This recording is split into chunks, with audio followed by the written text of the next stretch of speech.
দেখুন, আপনি এবং আমি কখনোই প্রলুব্ধ হওয়া থেকে বাঁচতে পারবো না। হারাম সবসময় আমাদের সামনে আসবে, আর এটা সবসময় আমাদেরকে আহ্বান করবে। আর শাইতানু ইয়াইদুকুমুল ফাকর, শয়তান তোমাদেরকে দেউলিয়াত্বের প্রতিশ্রুতি দিবে। অন্য কথায়, যখন আপনি হালাল পথে চলবেন, শয়তান আপনাকে প্রতিশ্রুতি দিবে তুমি সুযোগ হারিয়ে ফেলছো, তুমি বঞ্চিত হচ্ছ, সবাই কত মজা করছে, তুমি অনেক মজা করতে পারতে, তুমি আরও অর্থ উপার্জন করতে পারতে, তুমি আরও ইন্দ্রিয় সুখ উপভোগ করতে পারতে। সেই সব সময় আপনার কাছে বিজ্ঞাপন দিতে থাকবে বিকল্প পণ্যের, বিকল্প পন্থার, নিজের কামনাকে চরিতার্থ করার। কিছু যায় আসে না যে কতটুকু কোরআন মুখস্থ করেছেন, কিছুই যায় আসে না যে কি পরিমাণ তাহাজ্জুদ আপনি পড়েছেন, এগুলো কোনোটাতেই আসে যায় না।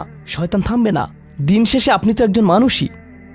দিন শেষে কামনা বাসনাগুলো আপনার মাঝে থাকবে, আর শয়তান থামবে না, সে আপনার পেছনে লেগেই থাকবে।